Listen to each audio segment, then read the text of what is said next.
Hey guys, Tommy here.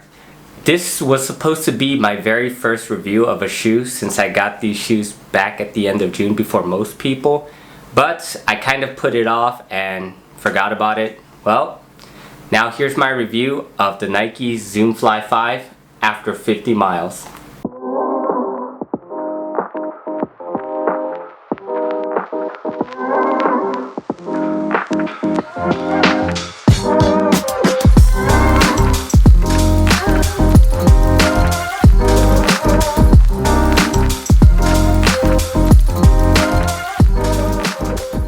I was never a fan of the Zoom Fly 3 or 4.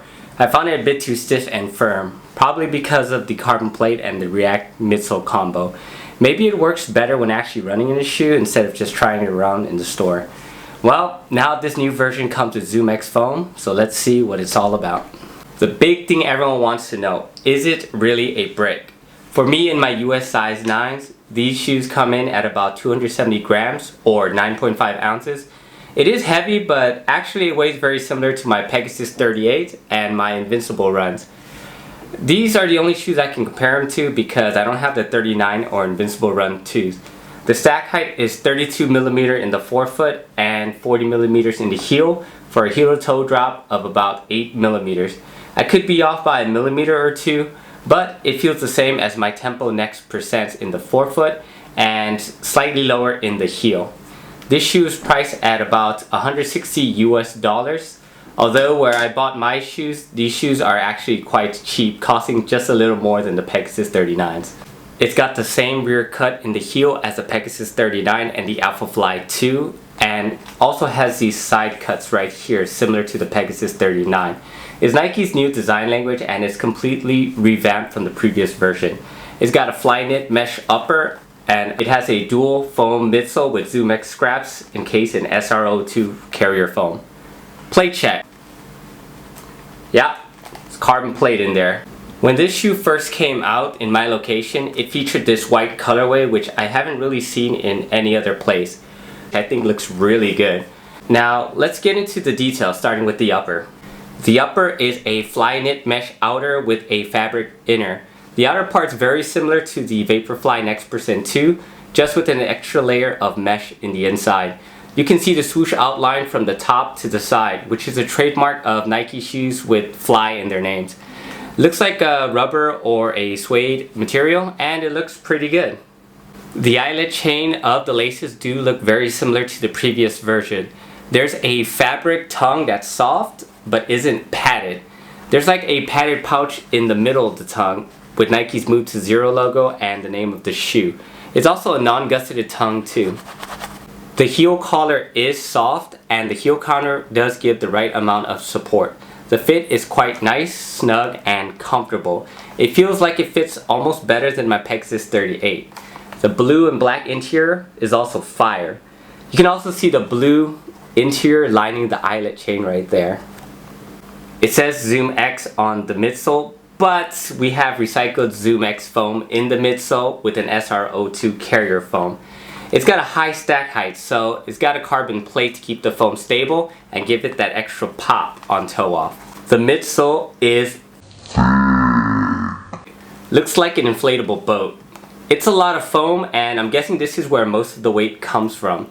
The foam is bouncy and it feels really comfortable actually. It's nothing phenomenal, but it's comfortable and it puts a little spring into your step. We've got this beefy rubber outsole on the front and rear of the shoe with an exposed SRO2 midsole in the middle. There's a little window right here that lets you see the crushed Zoom X foam, but mine doesn't have it. It's got this little cover. The rubber on the shoe does look very durable. They kind of look like little scales or claws that just grip the pavement as you run. The forefoot and the heel were widened to help create a stable sole. If Nike wanted to, they could have narrowed the heel and the midfoot section to give it a more race-like fit, while also saving a lot of weight. But then the shoe wouldn't be great for using every day since it'll feel unstable, unless you were running fast on your forefoot or toes. This is probably the first running shoe I bought without ever stepping foot in it. Yes, like a lot of people, I bought into the Nike Zoom X hype. A plated Zoom X shoe. What's not to like? I was probably one of the first people to get this shoe, and there wasn't really much information about it online. This version of the Zoom Fly is very different from the previous version. On foot, it feels soft and cushy, even though it has a carbon plate. People always complain about the weight. I did a tempo run in my Takumi Sen 8s one time, and those are my lightest shoes. Running in a Zoom Fly 5 a day later, I didn't feel like the weight was an issue. Maybe because I wasn't trying to push it in these shoes as hard. The extra foam in the midsole and the carbon fiber plate is where the weight comes from. But the bounciness of the midsole and the addition of the plate gives it enough propulsiveness to pick up the slack. It feels easy to get into pace. I can't compare this shoe to the previous one because I never ran in it, but I did try it on before. This shoe feels more cushioned with the softer Zoom X foam and SRO2 carrier combo. Feels like a Pegasus Plus. Well, a Vomero Plus. To me, it feels like it fits between the Pegasus 39 and the Tempo Next Percent.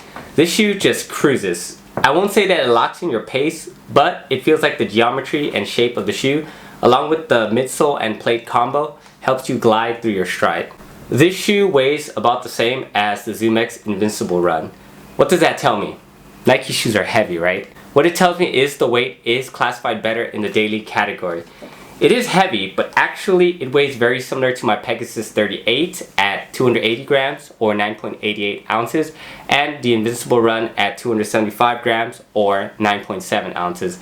These shoes weigh pretty similar, but you gotta remember, with the Zoom Fly 5, you're getting a higher stack height with a plate compared to the Pegasus 38's lower stack and the Zoom X Invincible without a plate. You don't really notice the weight until you're really tired at the end of your run. I want to say that this shoe can still pick up the pace when you want it to. You just have to push it and use the foam and plate to make it work. This shoe is like a diesel truck. It's not efficient for speed or acceleration, but it's got the torque that can help you pull hard. If this had Zoom AirPods in it, I think this would be amazing. Call it a Tempo Next Percent 2. How do I use this shoe? I use these shoes for daily miles when I want a little pop. I haven't tried them in long runs yet, but I'll use them for runs up to the half marathon distance. I could do further, but I don't like running in plated shoes that far, unless it's for racing. These shoes are for when I want to run between easy and tempo pace. I also wouldn't use these shoes for workout runs because of the high stack height. I still can't believe people use marathon shoes for short interval workouts. This shoe is a weird shoe in my rotation because actually it can do what the rest can do. It can be an easy shoe, a daily, a tempo. I could do workouts in them, and if I was bored, I could race in them too. These shoes are kind of like a solution to a problem no one has, an in-between shoe. Should you buy it? This shoe is great for novice or beginner runners who want a comfortable shoe that has the racy features, but they don't want the racy discomfort or wear. This is the kind of shoe that someone new to plated shoes would want to dip their toes into. Kind of like a daily trainer plated shoe, if that makes sense. It's got the propulsive feel due to the Zoom X and plate, lots of cushioning due to the stack height, and good durability. If you like the look, sure, go get it. It actually looks quite nice aside from the huge amount of foam. I've gotten compliments from lots of girls actually about this shoe, if that means anything to y'all. Nikes do look good though. Where I'm at, this shoe comes in much cheaper than the Endorphin Speed 3, which seems to be the gold standard of running shoes these days. Maybe I'll go out and buy it. I still have the Speed ones. Looking at this shoe objectively, it can do what you want it to do. This shoe literally feels like a daily trainer that they added a plate to. If I had to choose between this and the Pegasus 39, it would be a very hard choice for me, but I'm leaning more towards the Zoom Fly 5. I think the Puma DV8 Nitro is something that would be comparable to this shoe. The specs are really similar. I've tried the Puma DV8 Nitro in store before. It was a long while back, and I don't really remember the sensation, but the Zoom Fly 5 is quite pleasant to wear, and I think that's what makes it special in my rotation. Anyways, to wrap it all up, is it a racing companion to the Vaporfly Next Percent 2? Nope. Is it a tempo shoe? Not really. I call it a plated daily trainer. This shoe feels like Nike's solution for a shoe that has the features of a race shoe, yet everyone can run in every day. The midsole is beefy, and to me, this feels like a training shoe. It's not light, it has a lot of foam, it's comfortable, and it can still do what most people need it to do.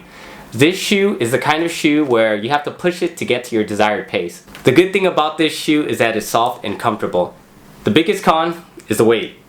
Yeah, it's on the heavier side, but it's in the same weight class of other Nike daily trainers and should be compared to those accordingly.